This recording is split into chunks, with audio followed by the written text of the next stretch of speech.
গ্রামের মেয়েদের টুকিটাকি কাজকর্ম শেয়ার করতে গেলে একটি পূর্ণদৈর্ঘ্য চলচ্চিত্র তৈরি করা সম্ভব।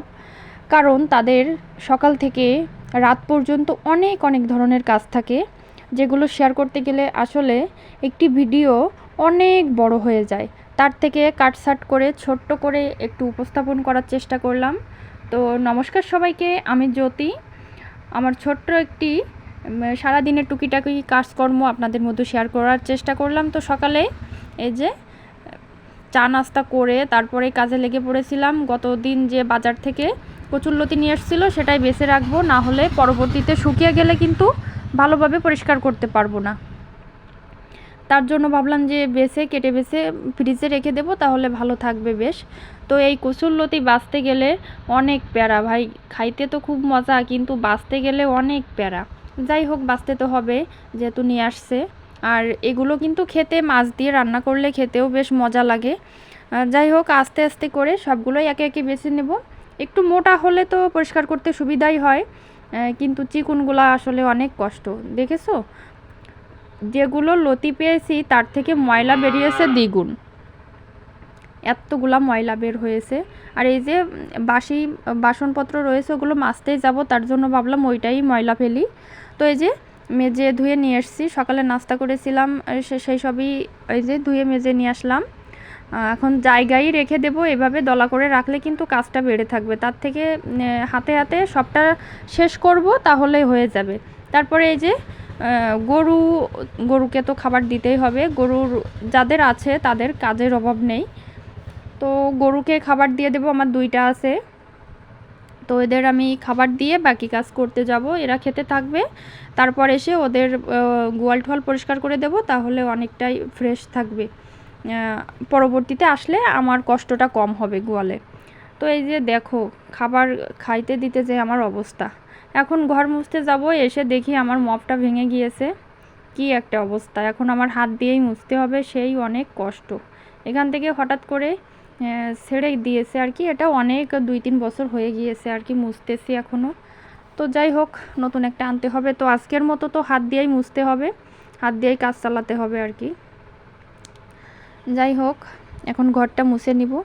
আমাদের 2টা রুম ছোট বড় করে, 2টা রুম রেগুলারই মুছতে হয়। আর রোড সাইডে বাড়ি হওয়ার জন্য সবসময় ধুলাবালি আসে। নতুন ঘর করেছি, এখনও পর্যন্ত পর্দা, দরজা জালনা কিংবা বাইরে বারান্দার যে পর্দাগুলো ওগুলো এখনও লাগিয়ে উঠতে পারিনি। তার জন্য ধুলাবালি তুলনামূলক বেশি একটু ঢুকছে আসছে আর কি। আর একদম রোড সাইডে, মেন রোডের সাইডেই আমার বাড়িটা, তার জন্য বেশি বেশি ময়লা তার জন্যই হয় আর কি। আর প্রত্যেক দিন পরিষ্কার না করলে না পা দেওয়া যায় না, ভালো লাগে না, কেমন একটা ময়লা ময়লা লাগে, ভালো লাগে না। এমনিতেই কিন্তু আমি ফ্লোরে সবসময় চটি ব্যবহার করি পায়ে, তারপরেও কেমন জানি লাগে। তো রেগুলার চেষ্টা করি মুছে নেওয়ার।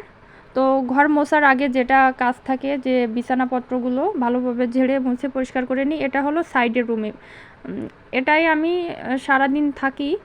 আর ওই প্রথম যেটা মুছলাম ওইটাতে রাত্রেবেলা থাকা পড়ে। ওইখানে সিলিং ফ্যান আছে, আর এখানে সিলিং ফ্যান লাগানো হয়নি এখনও, তার জন্য আর কি। এখানে ছোট্ট একটা টেবিল ফ্যান আছে, সেটাই ব্যবহার করি।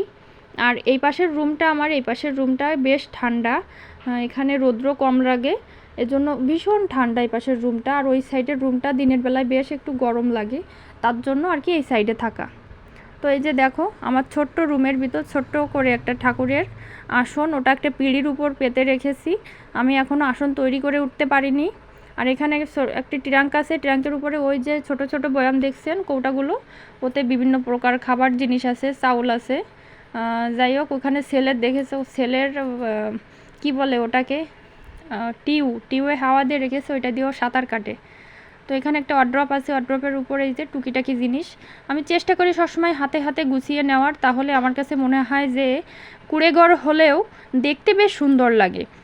গোছানো পরিপাটি থাকলে যে কোনো পরিবেশেই বেশ মানানসই লাগে, তার জন্য চেষ্টা করি সবসময় সাজিয়ে গুছিয়ে রাখতে। আমার যেটুকুই আছে আমি তার ভিতরেই সাজিয়ে গুছিয়ে রাখার চেষ্টা করি। তো এই পাশের ঘরটা মুছে নিচ্ছি। অনেকেই মনে করবে যে স্নান তো করিনি, তার আগেই পুজোর ঘর কেন মুছে নিচ্ছি।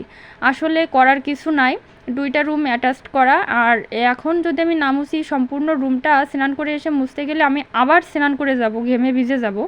তার কারণে করি কি ওই একটু দূর থেকে মুছে নিয়ে আসি, স্নান করে এসে পুজোর বাসন কোসন ঠাকুরকে পরিষ্কার করে আসনটা পরিষ্কার করে নিচেটা আবার একটুখানি মুছে নিই, ওই যেখানে পুজো দিই ওইখানে অল্প করে মুছে নেই, তারপরে পুজো দিই।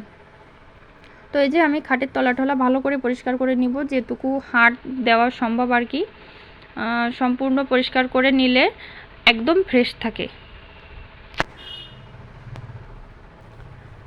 আর যেহেতু নতুন করেছি ঘরটা, এজন্য মিস্ত্রিরা বলেছিল চেষ্টা করবে রেগুলার 1 থেকে 2 বার মুছে নেওয়ার, তাহলে ফ্লোরটা বেশ পিচ্ছিল হবে, বেশ রঙটা ফুটবে। তার জন্য চেষ্টা করি প্রত্যেক দিনই ঘরটা মুছে নেওয়ার, যেভাবেই পারি দিনে 1 বার হোক 2 বার হোক মুছে নেওয়ার চেষ্টা করি। তো মপ দিয়ে হলে হয় কি পরিষ্কারটাও ভালো হয় আর আমার একটু কষ্ট কম হয়, কিন্তু হাত দিয়ে মুছতে গেলে বেশ অনেকটাই কষ্ট হয়ে যায়। তারপরেও কাজ তো করতেই হবে, কষ্ট তুলনা করতে গেলে তো হবে না। এটা হলো রান্না করার সাইড, এটা এখানে গ্যাস আছে, গ্যাস সিলিন্ডার রাখা, আর ওই বালতিতে জল এনে রেখেছি সেটাই রাখা ওখানে। তো এই সাইডটাও মুছে নিব একবারে।